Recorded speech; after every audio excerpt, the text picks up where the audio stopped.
Assalamualaikum warahmatullahi wabarakatuh to everyone. Today we gonna present our organizational behavior project, which is we want to introduce to you about what is the personality, perception, and the value. So first of all, let me introduce to you all my group members. Okay, first of all is Farah Nadira binti Jafri, BME 20070041. Nur Amalina Suha binti Abdul Hasir, BME 20070045. And me, Alfibra bin Azhari, BME 20070004. And the last one is Nur Umairah binti Muhammad No, BME 2007 and 016. So today we are going to present about the perception, personality, and value in organizational behavior. Okay, personality. Personality is the sum total of ways in which individuals react to and interact with other people. Personality traits. Personality traits are enduring characteristics that describe an individual's behavior. They are the stable and enduring features of individual's personality. The Myers-Briggs Type Indicator (MBTI). It is a personality that tests four characteristics, which are extroversion versus introversion, sensing versus intuition, thinking versus feeling, judging versus perceiving. Okay, extroversion versus introversion. Extroversion is outgoing, sociable, and assertive. Introversion, quick and shy. Okay, sensing versus intuition. Sensing is practical, prefer routine and order. Intuition, unconscious, process and look at the big picture. Think versus feeling. Thinking, use reason and logic to handle problems. Feeling, rely on their personal values and emotion. Judging and perceiving. Judging, want control and prefer their work to be ordered and structured. Perceiving, flexible and spontaneous. Hi and Assalamualaikum. My name is Farah Nadira binti Jeffrey. Nama ID BME 20070041. So now I would like to present to you guys about the three determinants of personality. So the three determinants of personality are heredity, situation, and environment. So let's go to the first one, heredity. For heredity, it refers to a genetic, biochemical, and psychological elements that are determined at conception. It means that a person's physical appearance and intelligence resembles that of his parents. They determine whether a person will be strong or weak. For example, if their parents easily get mad or has temper, it will be passed to their child, or the child will copy their parents' personality, which is the child has the temper issue. So next we have environment. So environment is how an individual communicate with their surroundings. It determines cultural development, and culture in turn determines the personality or individual. Next we have personality traits. So personality traits are like Chinese zodiac, that are each of the zodiac has a different characteristic that are related to our personality. For example, for the batch of 2002, their Chinese zodiac is horse. So the characteristic of horse are animated, energetic, and active. Besides, we have major personality that are attributes influencing organization behavior. There are a lot, but I just point out two of them. So the two of them are self-esteem and self-monitoring. So basically, Self-esteem can be divided by two, which are high self-esteem and low self-esteem.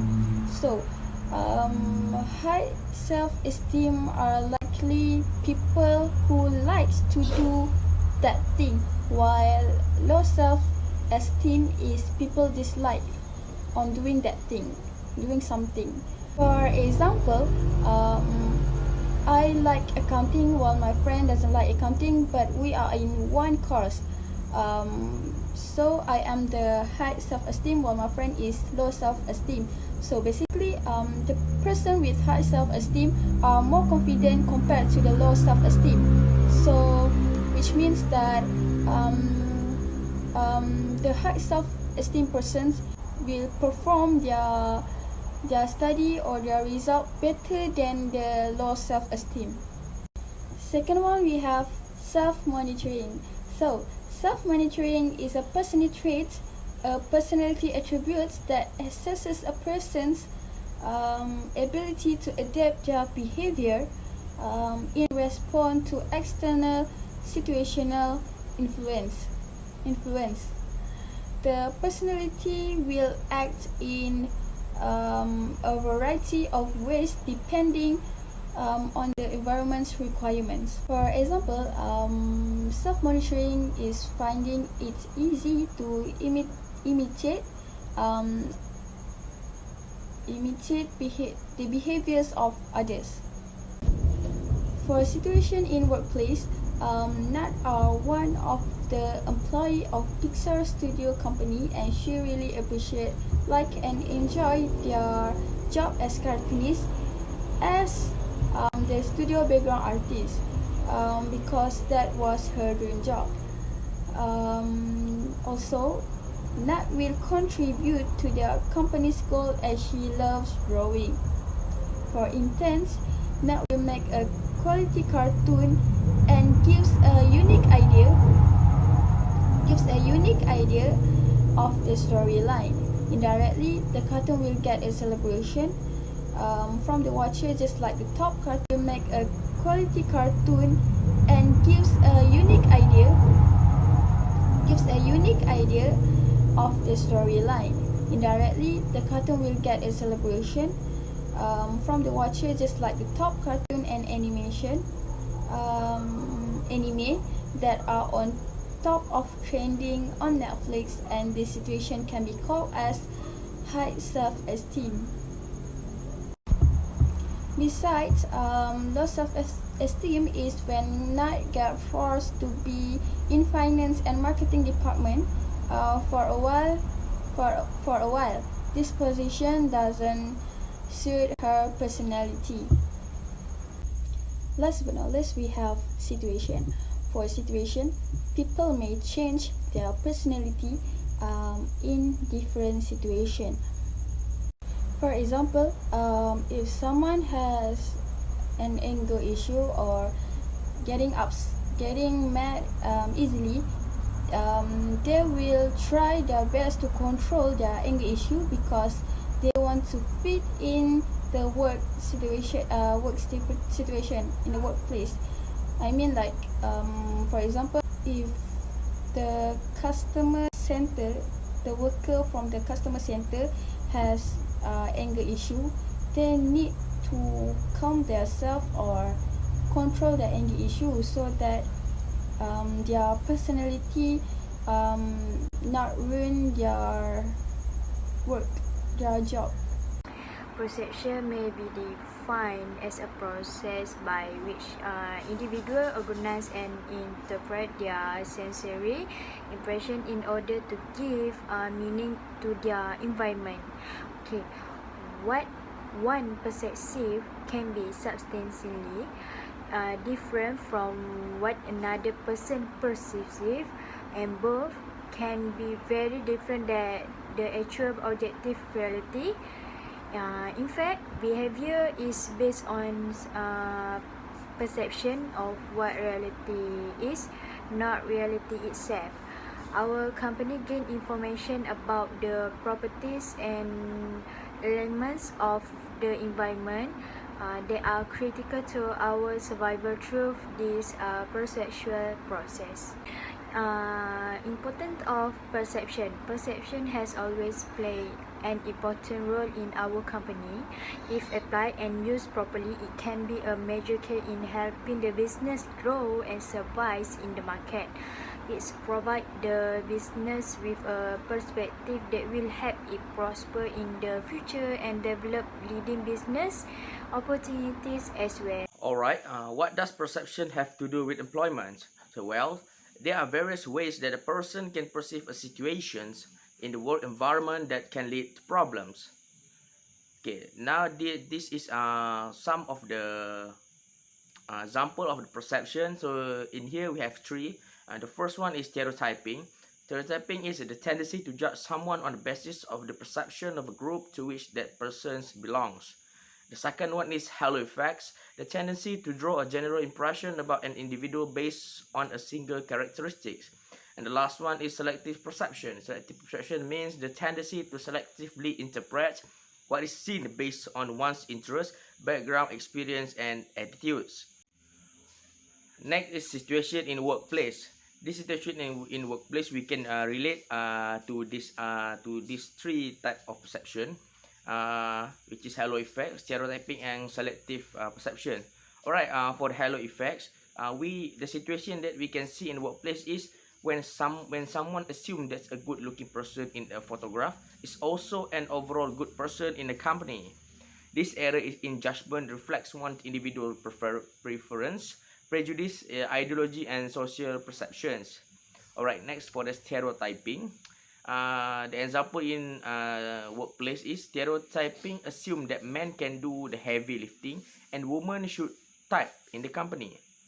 And the last one is selective perception. The situation in workplace is selectively assume that an employee tend to have lunch with the old worker rather than newbie because he or she does not like the newcomer in the company. Solution in workplace. Thought we are all human and have a background and a particular perspective on which we rely when perceiving things in the work settings. It is important to be aware of the various factors that influence our perceptions, especially when making important decisions that affect the organizations. Sometimes it's a good idea to have a few decision makers. Provide an opinion when making a big decision to ensure that the various perceptions are considered before taking the plunge. It is also very helpful to have a written workplace policies and procedure in place to ensure that reduce the likelihood, help narrow the gap between perception and reality. Such policies help ensure management and employees act fairly and consistently, thus reducing the risk of discriminations and human rights violations, among other problems. The effect of perception. Alright, for the effect of perception, we will see in the term of situation in the workplace. Alright, in terms of perception, research has shown that what employees perceive from their work situation influences their productivity most. Therefore, to influence productivity, it is necessary for employers to assess how workers perceive their jobs. Likewise, absenteeism, turnover, and job satisfaction have more to do with an employee's perception of the jobs. Those individuals who perceive their job as negative are likely to have increased absenteeism, more frequent turnover, and less job satisfaction. The only way to influence this variable is to understand how an employee subjectively perceives the workplace. When the perception is always positive, the absenteeism, job turnover, job satisfaction will become otherwise. Hey everyone, my name is Nur Amalina Suha binti Abdul Harsir. My matrix number is BME 2007045. So now I am going to explain more about values. So what is value in organizational behavior? So values defined in organizational behavior as the collective conceptions of what is considered good, desirable, and proper or bad, undesirable, and improper in culture. So as the Robin in his book, he defines values as basic convictions that a specific mode of behavior is personally or socially preferable to an opposite or converse mode of behavior. Besides, Zainal Arifin also has defined values in his book as a set of beliefs about particular things that we hold as important to us as individuals. So next is value system. What is value system? Value system is a hierarchy on a ranking of an individual values in terms of their intensity or desirability. So for me, my intensity is cleanliness and my desirability is beauty. Next, let's talk about the importance. Is that very important value in organizational behavior? And yes, that is important because why? Because value can respect others of attitudes, motivation and behaviors of individuals and cultures. Next, serve leadership about the world around us, and it represents interpretations, what is right and what is wrong. So let me introduce you two types of value. So first we have terminal value. So terminal value is basically goals or objectives that a person would like to achieve in his or her lifetime. And second, we have instrumental value. So instrumental value is basically a ways of achieving one's terminal values. So as example, my terminal value is true friendship. So my instrumental value, we have to be loving and affectionate to someone so we can have a true friendship. So furthermore, there is 5 value dimensions in national culture, which are power distance, individualism versus collectivism, masculinity versus femininity. Fourth is uncertainty avoidance, and fifth, long-term versus short-term orientation. Let me tell you example situation of values of mine. So employee A set a high responsibility towards her performance and her attendance. She always gives her 100% commitment on her job given or even in a group work, and always come to work early than she should. She always completed the job given early and efficient, while employee B set a lower responsibility towards his job and attendance during working. He rarely gives his commitment towards the jobs given, and not to mention working as in a group. He always come up with late submission and never punctual with the deadline. So as a manager, I have to run through my employees, as if it's not working as the procedure, it won't be as good as planned. So at the same time, I have to make my employees more confident toward their job. So I have to offer them a vacation if they perform on their job. I will make sure to apply a culture of working together and positive and spiritually environment if everyone took higher responsibility towards their job. If it will reduce employees' tension and stressful day or promote to high level. That's all from me. Thank you. Alright, I think that's all from us. I hope that everyone always have a good day and always happy. And last but not least, happy independence to all the Malaysians.